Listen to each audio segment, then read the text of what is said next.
Belasan petugas damkar mengadukan nasibnya ke DPRD Kota Prabu Muli karena gagal lulus dalam tes P3K.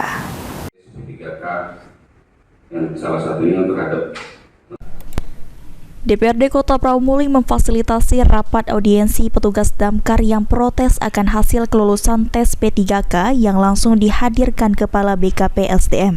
Belasan petugas damkar yang hadir tersebut protes dengan hasil kelulusan tes karena para peserta yang lulus lebih kecil dari nilai mereka yang tidak lulus. Serta juga ada yang lulus tes bukan dari instansi damkar, melainkan dari instansi yang lain. Setelah dilakukan rapat audiensi, DPRD Kota Prabu Muli menganggap memang ada keliruan dalam penetapan hasil tes P3K. DPRD Kota Prabu Muli dan BKP SDM akan meninjau langsung ke Kemenpan di pusat.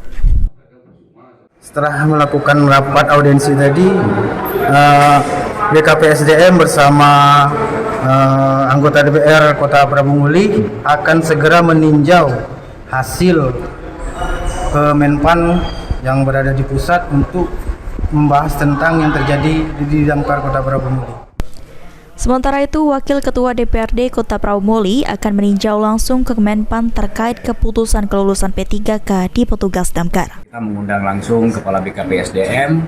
Ternyata kita lihat memang ada kekeliruan di dalam penetapan hasil tes yang tadinya ditetapkan bahwa hasil tes ini tidak menggunakan passing grade, akan tetapi hasil CAT bagi yang tes dari instansi terkait, dari dinas terkait, diberikan tambahan nilai sebesar 25%, namun kenyataannya hasil tes tidak seperti itu. Untuk itu, tadi ada kesimpulan bahwa kami akan tindak lanjuti untuk ke kementerian terkait, Kemenpan, ke BKN untuk mempertanyakan hasil tes yang ada di P3K, penerimaan P3K di Prabu Muli. Kita akan mengawal ke pusat berarti? Kita akan kawal ke pusat secara bersama-sama dengan BKP SDM. Para petugas damkar ini berharap secepatnya bisa mendapatkan kabar dari hasil pertemuan. Anggi Perkasa, PAL TV.